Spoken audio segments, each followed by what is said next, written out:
what is the big announcement? And so without further ado, let us go to the Zoom machine and say hello to Mr. Feldman. Hello, sir. How are you? What's going on, Ariel? How are you? I'm doing great. Great to have you on once again. You're in good health, good spirits. Last time you were coming off of surgery, so we're all good now. You do even have a little toy behind you of yourself, it seems. Is that you? Yeah, they made this thing for the metaverse for me, and pretty cool. Yeah, I love it. All right. Well, let's not beat around the bush because people are wondering. You guys have promoted it. We've promoted it as well. You have 2 announcements to make, some big time stuff that I think would appeal to this audience in a very, very big way. And so without further ado, the floor is yours, my friend. And then I'll ask you some questions on the back end, of course. What do you have for us? Awesome, Ariel. Yeah, man, I wanted to break this major card that we have here in Denver coming up on April 29th. 2 new signings that we have to go against 2 of our big signings that we already have. So the first will be Chad Mendes, will be the co-main event on April 29th, and he'll be taking on Eddie Alvarez. Wow. And the main event of that evening will be Mike Perry will be taking on former UFC world champion Luke Rockhold. Wow. So it's a big doubleheader, 2 big signings for BKFC, just trying to keep everything moving forward and adding some big names and big power to this roster of ours. Frank, I think we need some there it is. There's some breaking news courtesy of Mr. Feldman. That is big time stuff. Yeah, that is gigantic stuff. Eddie Alvarez, the Underground King, one of the greatest of all time, former Elite XC champion, former Bellator champion, former UFC champion, free agent. As of right this moment, no more, has signed with BKFC to fight Chad Mendes, the former UFC title contender, in the co-main event of your card on April 29th, BKFC 41 in Broomfield, Colorado, the First Bank Center.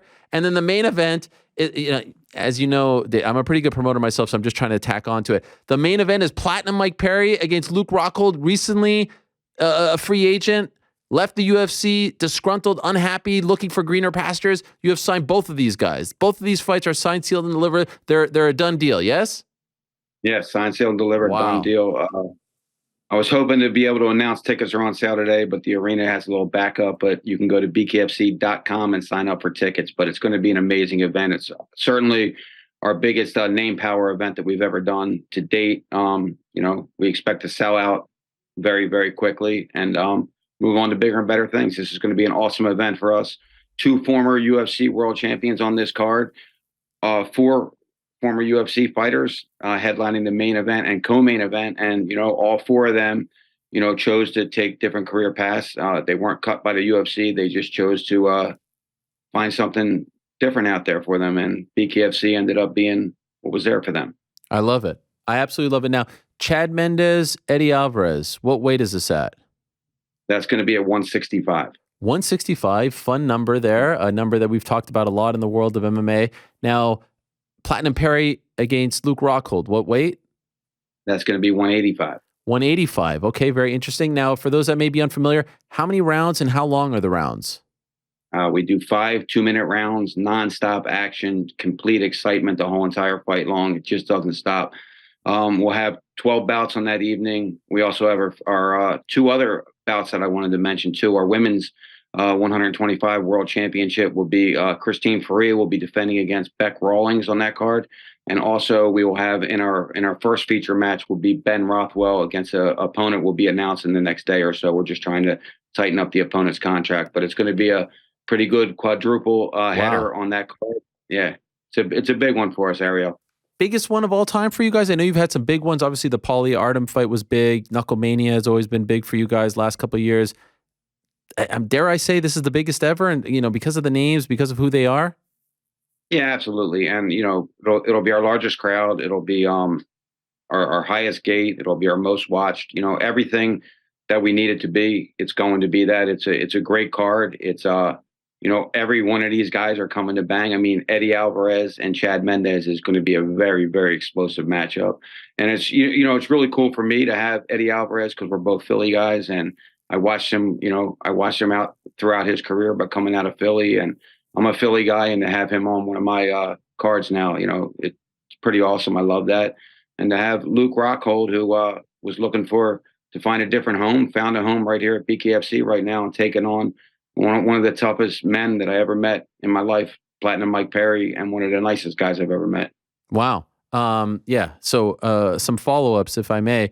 Is this like a one-fight deal situation for both these guys? Have they signed long-term deals, exclusive deals? Can they still do MMA while they're under contract with you? What could you tell us about the Eddie Alvarez deal and the Luke Rockhold deal?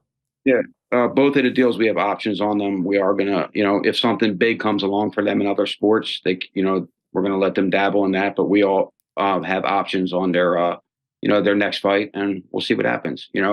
If they both come out victorious, I'm sure that their stardom is going to, spring a little bit more and see if we can use them. But they are free to do boxing or MMA if, we don't have anything else for them. Okay. And for you, feather in your cap, both these guys, I know we're talking to other promotions, both of them recently fighting for big promotions, Luke UFC, Eddie won. For them to choose you, for you to get them, what does this mean for you? I mean, it's big for the company. It's big for the growth of the company to know that we can, now we're playing ball with pretty much everybody now. We have more views on our fights than any other combat sport promotion except for the UFC right now. So, this is another step up that we're taking. I think it won't be too long before everybody in the combat sports world knows who we are.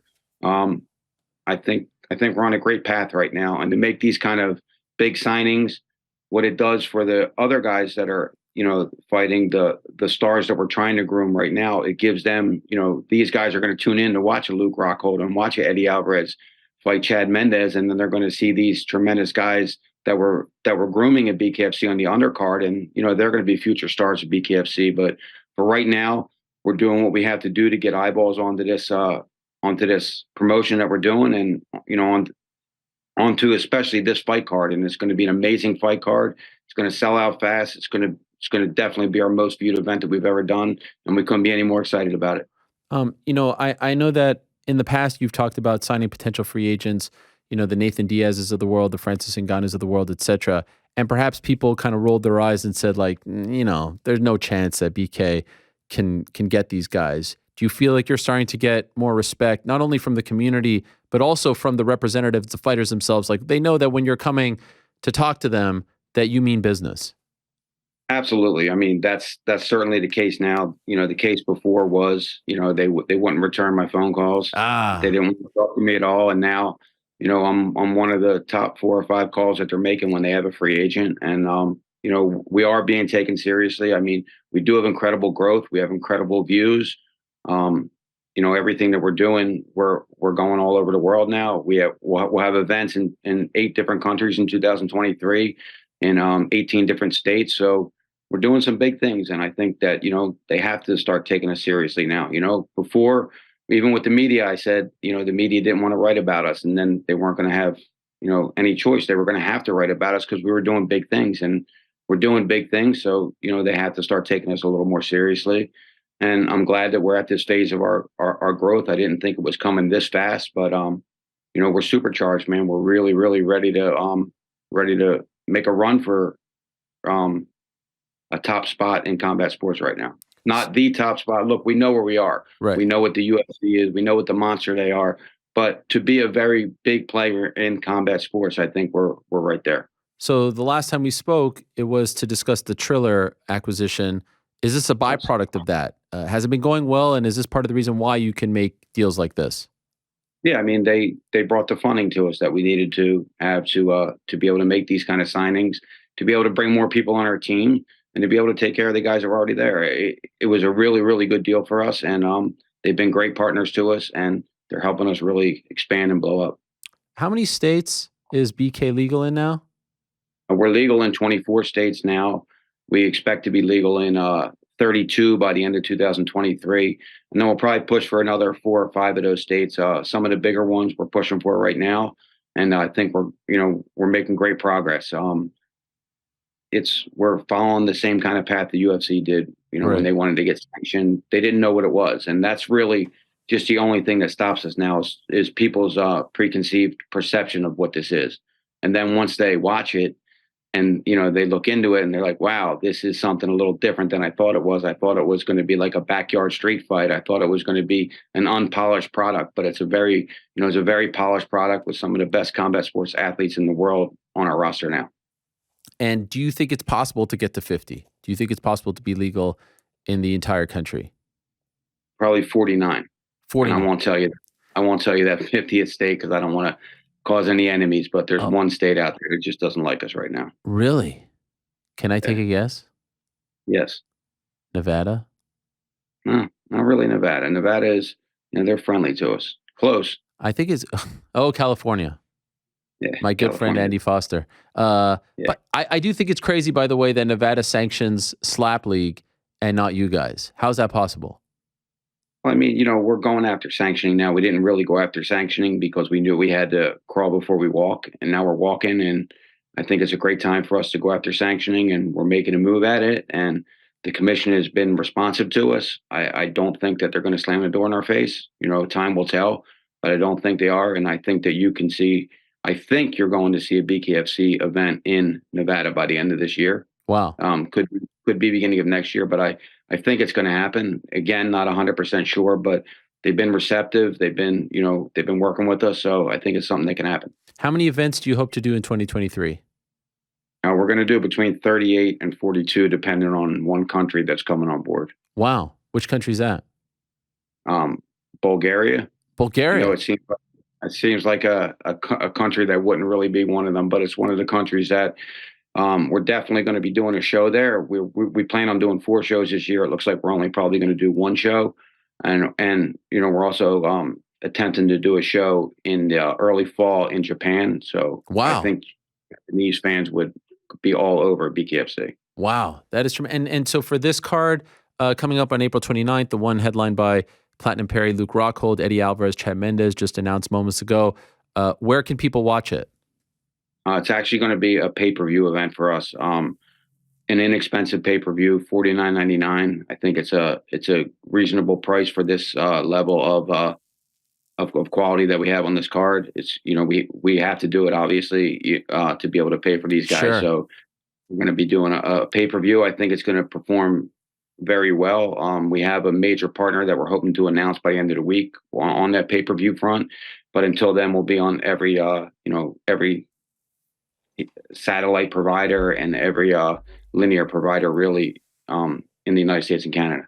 And when you say major provider, do you mean like a platform that will air this? Yeah, we're working on something right now. Hopefully that thing gets done by the end of the week. We're working on something strong, but I was hoping to be able to make that announcement here with you, but we just couldn't get it done. It's all good. Yeah. It's all good. I appreciate you trying. And would this be the exclusive provider, or would this be in addition to the traditional in-demands, DirecTVs, et cetera? Non-exclusive. We're not going to go into anything exclusive yet. We're in talks with some really good deals. We have some good relationships with some major networks now. Again, it just took time. It took time for people to see that it wasn't the perception that they thought it was, and that we were doing these professional fights and these great combat sports athletes, from the undercard all the way up into the main event. I mean, we have I always say this, we might not have the best boxers in the world, we might not have the best MMA fighters in the world, but we've got the baddest men and women in the world that fight for our promotion. I mean, they're tough people. And, I couldn't be happier to have them on our roster and hopefully making a lot of those guys the next stars in BKFC. Do you have any theory as to why, like, Luke Rockhold and Eddie Alvarez willing to come over, and even it seems like the MMA media and community embrace you guys much more than the boxing community, even though this is technically more like boxing than MMA. Why do you think that is? Why does it seem like you're more MMA than boxing, even though the sport is actually more boxing than MMA? Well, we had a tremendous outreach since our last Knuckle Mania event when we had Austin Trout fight Diego Sanchez, and he spoke very, very highly of us and the way we treated him, and a lot of really top professional boxers are now calling us. Okay. I think it was just, again, a little bit of fear of getting hit with a bare knuckle. They didn't really know what it was, and he let them know what it was. It is, it's different. A little braise can cause an abrasion on you. You know what I mean? It's a little different, but you're not getting the major head trauma. You're not getting the bad injuries that you are in these other sports. But it's an awesome sport. It's exciting. It's a little bloody. what people want to see. I think why these guys are coming over to us, Ariel, as you mentioned, is I think if they cross over to another MMA promotion, I think the fans are just going to say, hey, they're signed with another MMA promotion. They're going to fight over here. It's not as exciting as saying, wow, these guys are taking off the gloves and trying a whole different sport against top tier guys that have already fought in this sport. So I think that's intriguing to them. I think their profile blows up a little bit by doing that. And I think it's also a bucket list thing for some of these guys. And then they think it's a bucket list thing for them. And then they end up wanting to fight more and more with us. But, it's just all part of the growth of BKFC. Someone just asked me earlier before we connected with you about Francis Ngannou. Any type of confidence that you're able to bring him over? No, I don't think we're going to bring him over. He's the dollar amount. Look, I'm honest. I'm straight up. I appreciate that. I go after guys that I think I can go after, but when they started talking the numbers that they wanted, it wasn't in our wheelhouse right now. Got it. What about Diaz? Diaz, we're having ongoing conversations with him, but he's we're going to have some of his guys fight on our March and April cards, and nice. Hopefully he should be in attendance. And we're looking to do some things with him, and we're going to see what happens. I'm not really sure what he wants to do. He's got a lot of scar tissue, and getting hit with a bare knuckle might not be great for him. Might be great for him. We'll find out as these next couple of weeks go by. But his team's been great to deal with. Really, really great to deal with. Zach Rosenfeld. It's just been awesome. One of my favorite people that I've ever met in the combat sports business. Zach is tremendous. And could I ask? I mean, you don't have to give me the number, but Luke, Eddie, are they making more than they were making in the UFC and ONE respectively before coming over? I really don't know what Eddie was making in ONE. I read about a $10 million deal and all these fights, and if it's that, then no, he's not. But I think he's making more than he made in most of his UFC fights. I think they're going to bring a lot of eyeballs to us. I think this is a good card, and do you think it's a good card? Oh, I'm intrigued. Yes, I think it's a card that's going to get a lot of MMA fans going, wow, that's a really good card. Yeah. What about Luke? I would imagine this is more than he was making in the UFC. Yeah, I think it is. I mean, it was enough to get him to sign. What I'm saying is, he had other offers over there, and a one-off and options, and being able to fight in boxing or MMA, if he needs to and wants to, then we're open to that. Like I said before, we want these guys. We want to get their big bang up front, and then once we get their big bang, if they want to come back to us, we welcome them. But if they want to go somewhere else, then they can do that as well. But they give us that big bang on this show, and it's going to be great for us. It's going to be great for them. It's going to be great for the fans. It's going to be just a tremendous, tremendous event. And like I said, on to bigger and better things, because we're these networks that wouldn't even answer our call, or now we're in negotiations with. So a lot of things are really growing very, very well for BKFC, and we're in a great place, and I'm very, very happy at the progress. Got a great, great, loyal, hardworking team, and some of the baddest men and women on the planet on our roster. Well, your PR guy, Bernie, is one of my favorites as well. So he is among that team. Love Bernie. And he reminded me before this show that your 5th anniversary is coming up. Who'd have thought June 2nd, 2018, you debut in Wyoming. Back then, if someone would have said, yeah, in less than 5 years, you're signing an Eddie Alvarez and a Luke Rockhold to do this, I don't know if a lot of people would have thought. I doubt you would have thought that would be possible, right? In 4.5 years. No, I mean, look, like I said, we're vying for the biggest names out there. And did I think we were going to do this? Not yet. No, certainly not. But, here we are, and we're putting on this hell of a card in Denver on April 29th. And I really can't wait for it. It's going to be, the biggest and best card that we've ever put on. And then we move on to, like I said, we have, after that event, I think we have another 28, 30 events for the remainder of the year. So, it's going to be a busy, busy year for us. It's a big growth year for us. We just signed some big time sponsorships. And like I said, we're talking to these various platforms. We're also just signed deals we're now in 42 different countries with licensing deals around the country. So the growth, went from 2 deals to 4 deals to 6 deals in last year to 42 deals this year. So, they're seeing something that they like. And like I said, the baddest men and women out there, and there's no BS with this type of fighting. It's real fighting. Not that MMA isn't, not that boxing isn't. I grew up in that. It's just that it's different. It's different, and it's fast paced. It's exciting. It's perfect for today's ADD society. It's for them. It's a great product. BKFC 41, co-headlined by Platinum Perry versus Luke Rockhold, Eddie Alvarez versus Chad Mendez. But BKFC 37 is this weekend, March 4th in London, your third show in London, so you've got a few before you get there. Thank you very much for coming on and breaking this news. Very exciting stuff. Congratulations to you and the team. All the best this weekend. Moving forward, it's been a crazy thing to watch grow so fast, and very much looking forward to the future. As always, thank you, Ariel. I appreciate everything. There he is, Dave Feldman, the founder of BKFC. So he just broke some massive news.